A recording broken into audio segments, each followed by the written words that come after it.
RLC श्रेणी resonance परिपथ में रेजोनेंस फ्रीक्वेंसी एंड धारा के मध्य संबंध, यानी रेजोनेंस फ्रीक्वेंसी है उसके मध्य क्या संबंध होता है। सबसे पहला जो अप्रोक्सीमेशन आता है रेजोनेंस फ्रीक्वेंसी ज्ञात करने का सूत्र क्या होता है, 1/2 पाई fc, ये आपका सूत्र है। तो किसी के कोई डाउट? हाँ सर, ये कैसे आया? ये सूत्र कैसे आया जान लो कि हम सबको पता है रेजोनेंस फ्रीक्वेंसी XL बराबर XC होता है, XL बराबर XC होता है।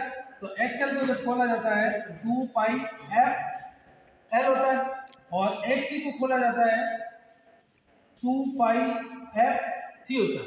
जब आपस में क्रॉस मल्टीप्लाई किया जाता है तो f को, तो ये हो गया f स्क्वायर, यह हो गया 4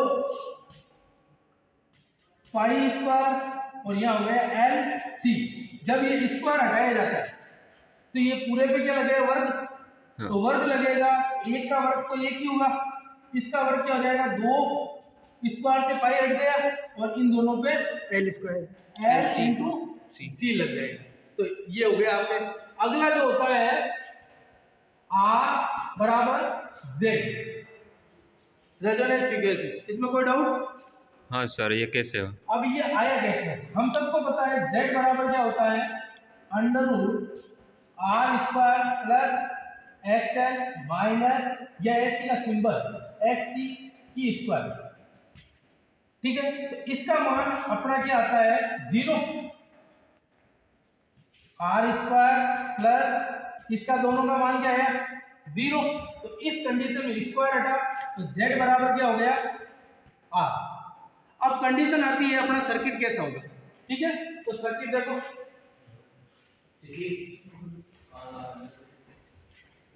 तो अपना जो RLC सर्किट है वो है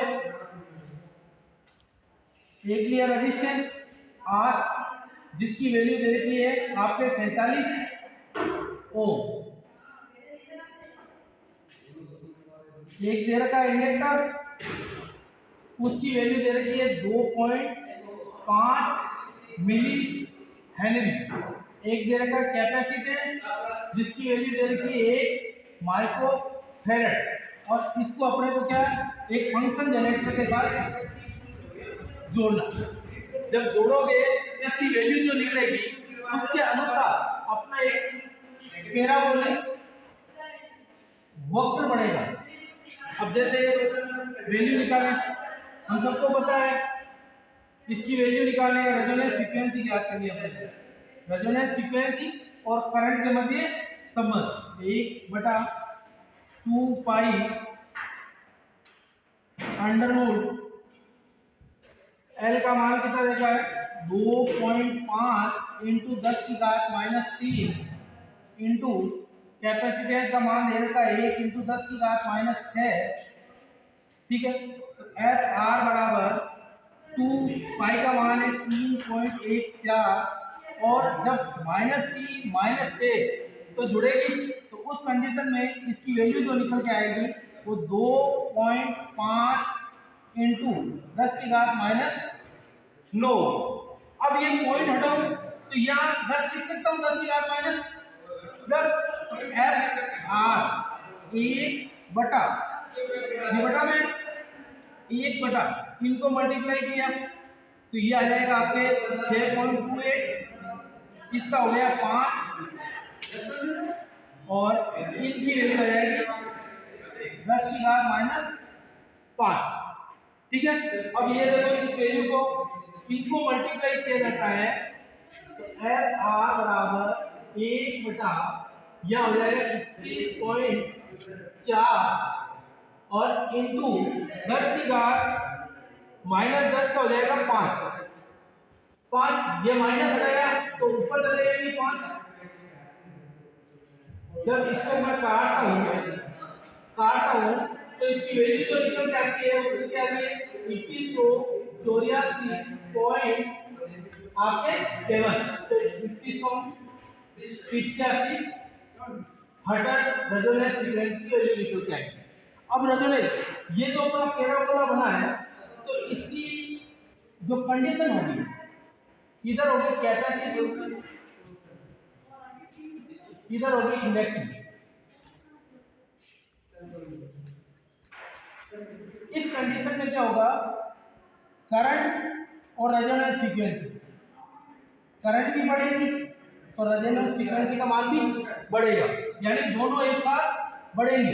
जैसे 5 रीडिंग हम लेंगे और इधर जो होगा करंट घटेगी और रेजोनेंस फ्रीक्वेंसी का मान बढ़ाया जाएगा, तो इधर डाउन होगी। 5 रीडिंग हम काउंट करेंगे। अब पैराबोला हम इस चीज को प्रैक्टिकली प्रूव करते हैं, तो अब हम चलेंगे वहां प्रैक्टिकली प्रूव करने के लिए। कंपोनेंट यानी ऐसा कंपोनेंट जिसमें सारे इक्विपमेंट एक जगह है, और ये अपना एक फंक्शन जनरेटर है। तो अब हम इस कंपोनेंट के कनेक्शन करेंगे। तो सबसे पहले हमने जो सर्किट डायग्राम बनाया है, तो हम एक इंडक्टर को सप्लाई से जोड़ेंगे, उसकी वैल्यू है 2.5। उसके बाद इंडक्टिव रिएक्टेंस के ऊपर से पॉइंट लेंगे और एक माइक्रो फेरेड कैपेसिटर को देंगे। कैपेसिटर का हिस्सा उठाएंगे और इसकी वैल्यू हम किसको देंगे, रेजिस्टेंस को देंगे, 47 ओम रेजिस्टेंस को। ये 47 ओम रेजिस्टेंस को जोड़ दिया। अब यहाँ पर मल्टीमीटर जोड़ के इसकी वैल्यू को निकालेंगे। ये अपना एक डिजिटल मल्टीमीटर। तो अब देखो ये प्रोब्स है फंक्शन जनरेटर की। इस प्रोब को देखो, ये जो मल्टीमीटर की 2 लीड हैं, इसको हम मिली एम्पेयर मीटर पे सेट करेंगे। ठीक है, ये कॉमन पे है। अब ये इसकी एक लीड को हमें इस रेजिस्टेंस वाले पे देना है और दूसरी को हम यहाँ देंगे और इस वैल्यू को हम यहाँ जोड़ देंगे। ओके, अब हम फंक्शन जनरेटर की ऑन कर रहे हैं। फंक्शन जनरेटर ऑन करते ही अपनी वैल्यू फ्रीक्वेंसी कितनी आ रही है, फर्स्ट जो फ्रीक्वेंसी आ रही है अपनी, उन वैल्यू को अपने को लिखना है। तो फर्स्ट जो फ्रीक्वेंसी आ रही है अपनी 660 हर्ट्ज। उस कंडीशन में जो आपका एम्पेयर मीटर है 20 मिली एम्पेयर पे जो वैल्यू दिखाएगा,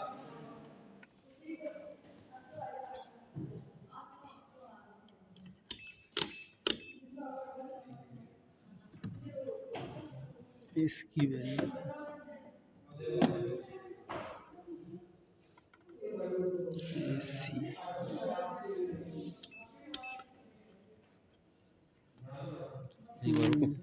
छः 660 हर्ट्ज 10 किलो पे सेट कर रखा है, AC पे सेट कर रखा है। अब यहाँ से जो अपनी करंट की जो वैल्यू निकल के आ रही है, वो आ रही है 21 मिली एम्पेयर, फर्स्ट कंडीशन। अब जैसे ही रेजोनेंस फ्रीक्वेंसी की जो नोब है, इसको मैं फ्रीक्वेंसी को बढ़ा रहा हूँ, तो बढ़ाने पे 1.13 यानी 1.13 किलो हर्ट्ज पर यहाँ धारा का मान बढ़ा। कितनी हो गई धारा, 30.2 मिली एम्पियर इसकी करंट होगी। अब फिर देखो 5 रीडिंग बढ़ाएंगे हम।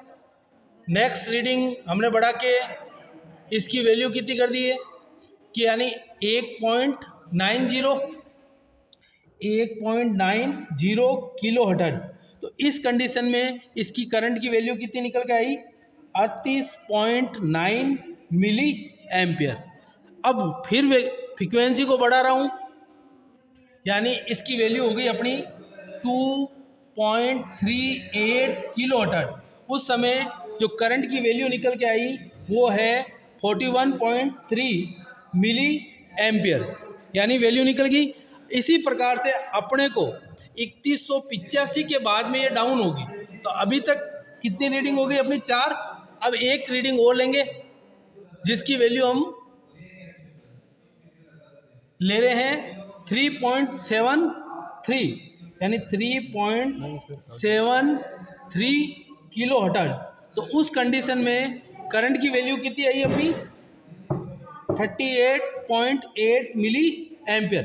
अब देखो, अब जैसे ही फ्रीक्वेंसी बढ़ी करंट का मान घटना चालू हो गया। ये देखो फ्रीक्वेंसी हो गई अपनी 3850 यानी 3.85 किलो हर्ट्ज। उस कंडीशन में धारा की वैल्यू क्या हो गई, कम हो गई, 38 मिली एम्पियर हो गई। अब ये जैसे जैसे इसकी वैल्यू को बढ़ा रहा हूँ, फ्रीक्वेंसी बढ़ रही है पर करंट की वैल्यू घट रही है। तो ये देखो 34.4 किलो हर्ट्ज पे इसकी करंट की वैल्यू होगी 34 यानी 4.31। अब कंडीशन तीनों पे आप देखो, जैसे जैसे फ्रीक्वेंसी बढ़ी करंट की वैल्यू घटनी चालू हो गई 26.6। फिर फ्रीक्वेंसी को बढ़ाया 5.74 किलो हर्ट्ज, उस समय भी इसकी करंट 22.5। तो अपना जो पैराबोला ये, तो फर्स्ट कंडीशन में इधर कैपेसिटिव परिपथ है, तो इस कंडीशन में करंट और रेजोनेंस फ्रीक्वेंसी के मान को बढ़ाते हैं तो उस कंडीशन में ये दोनों को दोनों बढ़ती हैं, करंट और रेजोनेंस फ्रीक्वेंसी, और ये कैपेसिटिव है। और इधर है इंडक्टिव। इस कंडीशन के अंदर क्या हो रहा है, एक टाइम के बाद ये मैक्सिमम अपनी उच्चतम वैल्यू पीक वैल्यू पे, उसके बाद डाउन होना, यानी 3184.7 जो वैल्यू अपनी निकल के आई, उसके बाद ये डाउन होना चालू हो जाती। यानी रेजोनेंस फ्रीक्वेंसी और करंट के मध्य इस प्रकार का संबंध होता है। यानी इधर कैपेसिटिव और इधर है अपना इंडक्टिव वैल्यू। किसी को कोई प्रकार का डाउट है, निस्संदेह आप पूछ सकते हैं।